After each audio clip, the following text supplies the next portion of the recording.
बिस्मिल्लाहिर्रहमानिर्रहीम। आप स्टडी करते हैं, आप मेहनत करते हैं, फिर भी फेल हो जाते हैं। आखिर क्यों?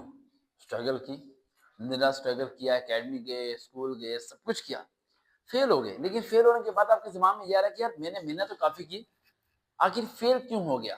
तीन चार पॉइंट्स होते हैं फेल होने की। सबसे पीछे सबसे पहले रीजन, पेपर जब आपके सामने आता है सब कुछ भूल जाता है। ये पहली रीजन तो सब बच्चों के साथ है। यानी पेपर आपके सामने आया, ब्लाइंड माइंड, एम्प्टी माइंड, एकदम खत्म सब कुछ, जो कुछ जाता सब भूल गया। कुछ समझ में नहीं आ रहा क्या करूं, अरे क्या लिखना है इसकी डेफिनेशन, अरे यार को M1 क्या आना था, VI क्या आना था, ये क्या आना, भूल गया। दूसरी प्रॉब्लम, सबक नहीं याद हो रहा, जो छोड़ा था चॉइस पे वही पेपर में आ गया। फेल होने की दूसरी वजह। तीसरी वजह फेल होने की, जो क्वेश्चन था ना समझ में नहीं आया। जवाब बिल्कुल सही लिखा, एकदम जबरदस्त, लेकिन वो जवाब उस सवाल का था ही नहीं। चौथी वजह, अब मैं सोल्यूशन में बताऊंगा आपके। चौथी वजह फेल होने की, मेंटली प्रेशर। प्रेशर इतना सर पे डाल लिया है कि मैंने 480 से नीचे नंबर बर्दाश्त नहीं करने, कि जो आता था वो भी दिमाग से गया। And last, that is very very important, that is a family pressure. माँ बाप का एक प्रेशर होता है आपके सर के ऊपर कि ये चीज करो, ये चीज करो और ऐसे करो, और अगर तुमसे नहीं हो पा रही तो बस तुम हमारी औलाद नहीं हो, तुम्हारे बच्चे नहीं हो, तुम नहीं मैटर कर पा रहे, तुम बेकार हो। बंदा छत पे खड़े होकर एक बार सोचे कि कितने लोग हैं जिन्होंने मैटर करके तीर मार लिया, और कितने लोग हैं जिन्हें मैटर नहीं करके तीर मारा। जिंदगी अच्छे और बुरे लोगों से बनती है। जिंदगी हर बंदे की अपनी फील्ड से बनती है। कुछ लोग पढ़ते हैं तो पढ़ ही जाते हैं, कुछ लोग पढ़ नहीं पाते तो दूसरे काम में एक्सपर्ट हो जाते हैं, और कुछ लोग दूसरे काम में इतने एक्सपर्ट हो जाते हैं कि पढ़े लिखे से आगे निकल जाते हैं। आगे निकलने की रेस है किसमें, कामयाबी है किसमें, सेटिस्फेक्शन में, सक्सेस में, या स्टेबिलिटी में। सबसे पहले पॉइंट तो हम आते हैं कि फेल होते हैं तो उससे बचे कैसे। मैं तीन चार पॉइंट्स आपको बताने लगा हूं, बिल्कुल शॉर्ट फॉर्म में। अगर आप इसे फॉलो करेंगे तो मुझे नहीं लगता कि आप आगे कभी फेल होने वाले हैं। और लास्ट वाले पॉइंट को तो कभी मिस मत कीजिएगा। और अगर ये पॉइंट नहीं सुनना चाहते तो सीधा लास्ट में जाके लास्ट वाला पॉइंट सुन लेना, क्योंकि वही आपकी जिंदगी बदलने वाला है। लेकिन ये पॉइंट भी काफी इंपॉर्टेंट है। सबसे पहला पॉइंट, कि जब भी आप सबक याद किया करें तो एक रिदम में याद किया करें।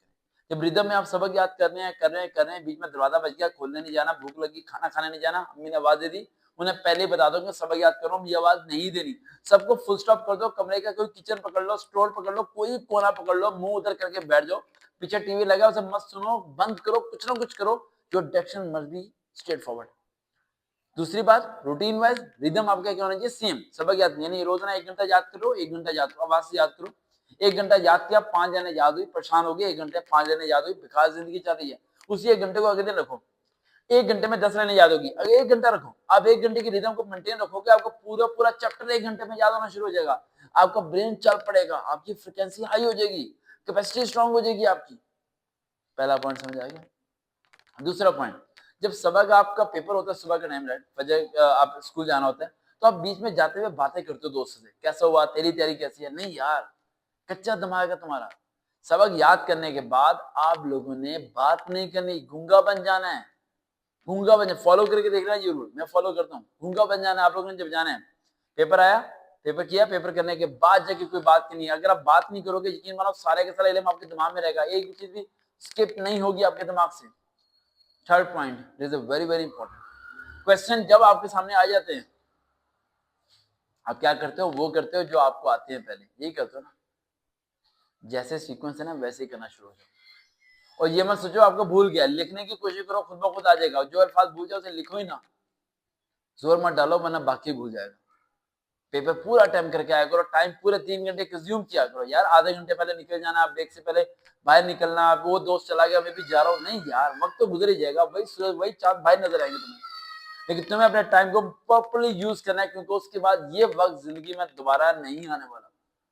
सप्लीमेंट्री होगी, झटका लगेगा, ताने मारेंगे घर वाले, फिर क्या करोगे, कोई फायदा नहीं। And last point is very very important point, जिसका आप लोग इंतजार कर रहे थे। अगर आप लोग फेल होते हो, आपका अगर पेपर 2025 में है तो आप चले जाओ 2022 और 2024 में, और अगर पेपर आपका 2024 या 2026 में है तो आप चले जाओ 2025 और 2023 में। यानी अगर इवन है तो ओड, ओड है तो इवन। उस साल के आपने पिछले 2 साल के मॉर्निंग और आफ्टरनून के दोनों पेपर डाउनलोड कर लेने। पेपर बन गए आपके, कितने पास, 4 बन गए। 4 बन गए ना, 2 साल के 4 पेपर बन गए। अब फिर डाउनलोड करने के बाद हर क्वेश्चन के आगे लिखना है ये किस चैप्टर से लिया गया है। हर क्वेश्चन क्या देखना जिस चैप्टर से लिया गया, दोनों को जब 4 पेपर को मर्ज करोगे और आगे चैप्टर लिखोगे तो उसमें 3 ऐसे चैप्टर होंगे जो चारों चैप्टर में क्या हो रहे होंगे, रिपीट हो रहे होंगे, यानी वो 3 चैप्टर पक्के याद कर लो, फेल नहीं होगे। देखते नहीं चैनल सर्वकार विद रियल मोटिवेशन। दोबारा मुलाकात होगी। अल्लाह हाफिज।